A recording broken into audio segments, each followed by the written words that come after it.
শাকিব বাংলাদেশে বড় star. As a person আমি শাকিবকে মিট করেছি আগেও, শাকিবকে আমার বেশ ভালো লাগে এবং তার সাথে মাঝে মাঝে দু একবার ফোনেও কথা হয়েছে। Is very rooted and very exciting গায়।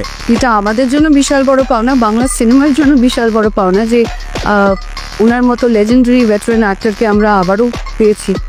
আর তাদের সাথে ওটা নিয়ে উনি বলেওছেন বরবাদে তার যে লুক অ্যাকশন, এটা জাস্ট ওয়াও বলে ছোট করা হবে, যেটাকে বলা হয় নাইট ড্রেস, শাওয়ার ড্রেস। ওইটা পরে যখন হেঁটে যাচ্ছিল, এই মানুষটাকে আমি কখনো দেখিনি। মানে আমি যদি দর্শক সারিতে থাকি, একবার যদি দেখতে পেতাম, তো শর্টটুকুর জন্য আমার কাছে মনে হয়েছে আমি এই হিরোকে কাছে থেকে দেখতে চাই। Mr. Shakib Khan have a really, he worked very hard.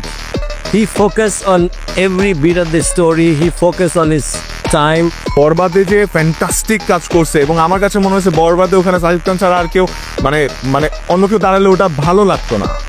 বরবাদ তো অনেক ভালো লেগেছে, অনেক লার্জার স্কেলের ছবি। এক্সপিরিয়েন্স খুবই ভালো। তো ওনার মুভি আসলে ওইটা নিয়ে খুব এক্সাইটেড ছিলাম। দ্যাটস আসলে প্রথম মুভিটা এটা আমরা দেখতে গেছি সবাই একসাথে। মুভিটা আমার খুবই ভালো লেগেছে। প্রচণ্ড জলি একজন মানুষ, তবে ওনার মুডের ওপরে ডিপেন্ড করছে।